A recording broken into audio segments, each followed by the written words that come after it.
The UN says it's registering about 300 displaced families in Syria each day. A swelling refugee influx is seeing more camps being set up across the country's border. RT's Maria Finoshna travelled to one of them and says even there politics prevails over simple human values.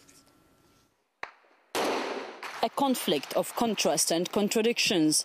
Freedom fighters with guns in their hands and Al-Qaeda support call for jihad. Those claiming to want to stop the violence in the country continue providing the warring sides with more weapons. And now a supposedly peaceful humanitarian mission is being used as a breeding ground for hatred and division.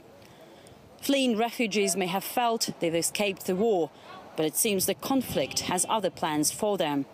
The village of Majd al-Anjar in the northern Lebanon is known for being strongly opposed to both its home government and the Syrian regime, seen for much tension for years, especially after the death in custody of a local man accused of being part of Al-Qaeda. Today, it's home to many Islamic organizations, and many are still believed to have ties with the terrorist organization. Situated right on the Syria-Lebanon border, the border is over there, it's where many Syrians fleeing the chaos at home head for comparatively safe haven. One which provides shelter for some, but by no means all.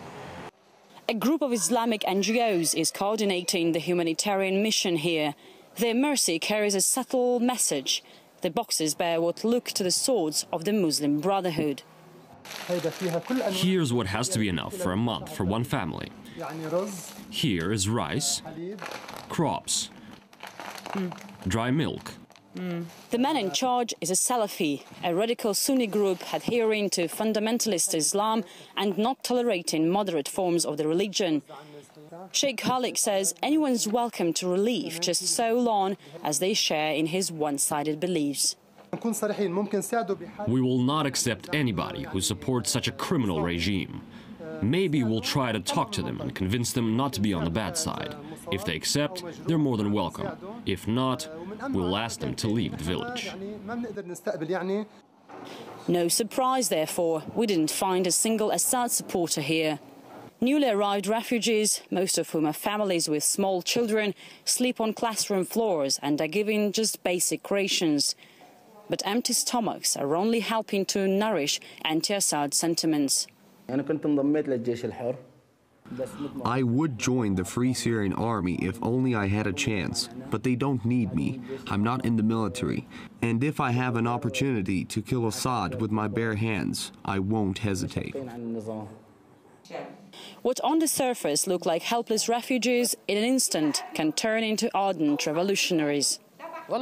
I wish I'm with the Free Syrian Army to fight against Assad. No matter what, we'll get him. We'll not accept him to leave the country. We'll see cutthroats and all terrible things. And when we finish with him, we'll go and take those backing his regime. We all know them very well. For Assad's wife, who's from homes like me, I wish her kids are chopped into tiny pieces. These people at their most desperate are given the helping hand that they need, and it's one that will always be there, although with strings attached. As long as people are happy to toe the anti-Assad line, there will be radical groups happy to feed them. It's not only guns that are powerful in this war. Maria Finoshna, RT from northern Lebanon.